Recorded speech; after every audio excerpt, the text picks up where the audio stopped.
Tuesday night டின்னருக்கு அப்புறமா என் work எப்படி போகுது அப்படிங்கிறதான் கவர் பண்ணியிருக்கேன். ஸோ நைட்டு டின்னர் எல்லாமே முடிச்சதுக்கப்புறமா தம்பியை தூங்க வச்சுட்டு அதுக்கப்புறம் தான் ஒர்க் பார்க்க வருவேன். இல்லைன்னா என்னை ஒர்க் பார்க்கவே விட மாட்டான்.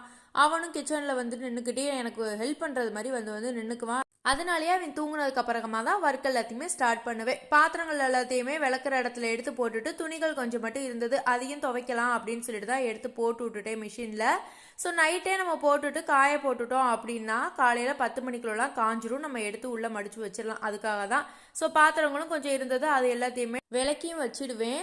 ஆல்ரெடி விளக்குன பாத்திரத்தை எல்லாத்தையுமே அரேஞ்ச் பண்ணி வச்சிடுவேன். ஈரத்தோடையே எல்லா பாத்திரத்தையும் ஒன்றா நான் போட்டு வைக்க மாட்டேன். ஸோ கொஞ்சம் கொஞ்சம் அடுப்பில் கிளம்சியாக கிடக்கும் இல்லையா, அதையும் எல்லாத்தையுமே நீட் பண்ணிட்டு அப்படியே போய் தூங்க வேண்டிய வேலை தான். இந்த வேலையெல்லாம் முடிச்சுட்டு போன உடனே தூங்கலான்னு நினைப்போம். ஆனால் தம்பி எழுந்துட்டு உட்காந்துருப்பான். ஸோ அதுக்கப்புறம் நைட் டியூட்டி அகைன் ஸ்டார்ட் ஆயிரும்.